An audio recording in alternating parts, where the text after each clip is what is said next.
All right, let's dive into FuboTV's latest Q3 earnings. Now, this isn't just your standard quarterly report. Oh no. Think of this as a crucial financial health check, happening right before Fubo's massive merger with Hulu. So, the big question is, are they walking into this new chapter from a position of strength, or are there some weaknesses lurking under the hood? Let's find out. So right out of the gate, Fubo CFO John Janaeus sets the tone with this quote. He's basically saying, hey, this isn't just another business quarter. He's calling it a historic milestone. And you got to ask, what's so historic? Well, it's all about that massive combination with Hulu Live TV, a deal that's frankly going to completely redefine the company. Okay, so here's our game plan. First, we'll set the stage with why this is such a big deal, that historic quarter. Then we'll jump into the key numbers, subscribers, and revenue. After that, we'll unpack the advertising story, dig into the really juicy part, their profitability, and wrap up by looking at how they're set up for the future. Let's go. All right, Section 1, a historic quarter, and really this is all about the Hulu context.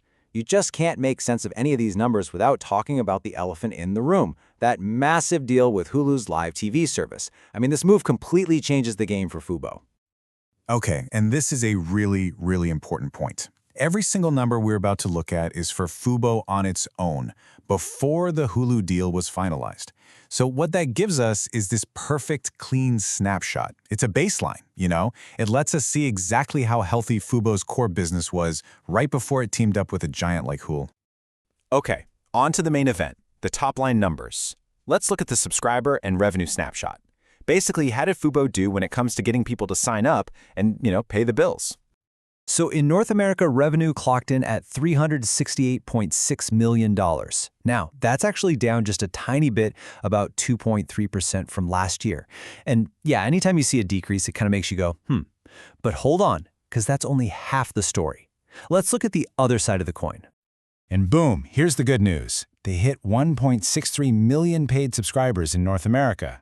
Not only is that an increase from last year, it's their best third quarter ever. So think about that.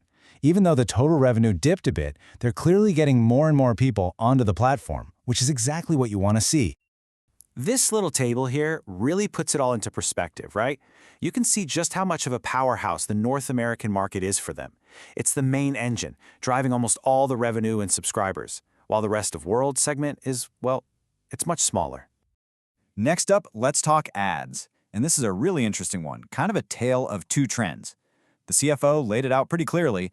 There was some bad news, but also some really, really good news that points to a strong future.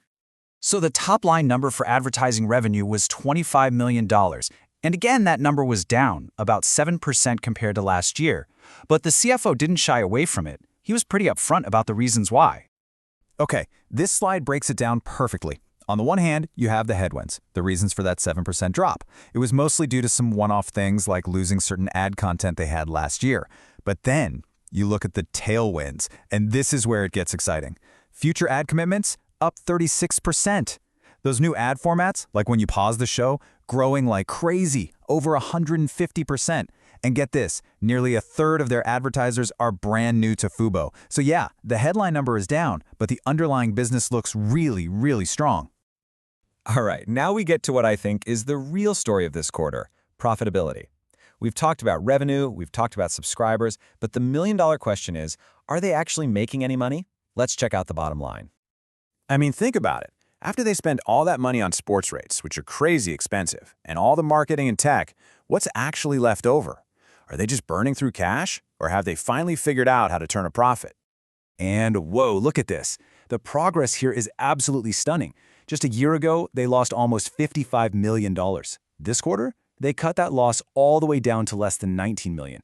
That is a massive, massive improvement and shows they are getting serious about controlling their spending. And it gets even better.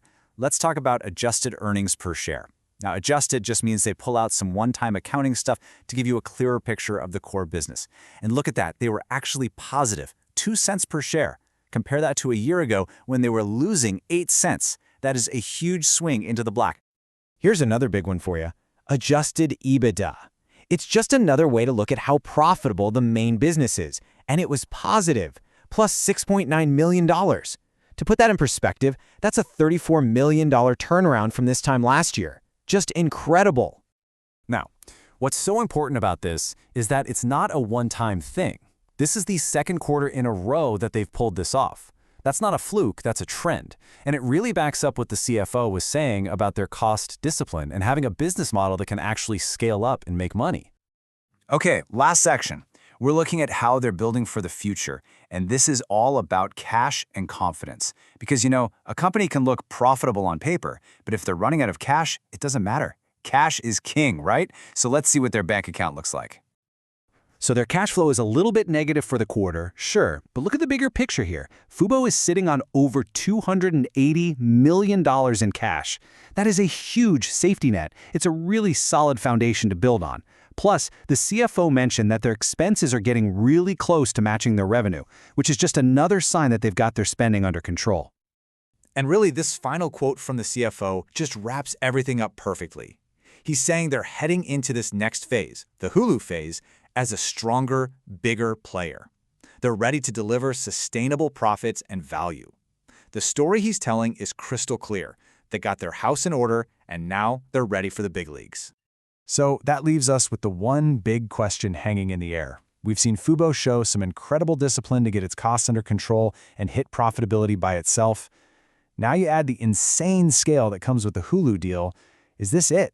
Are they finally on a clear path to being a truly sustainably profitable company? That right there is the billion-dollar question we'll all be watching in the quarters to come.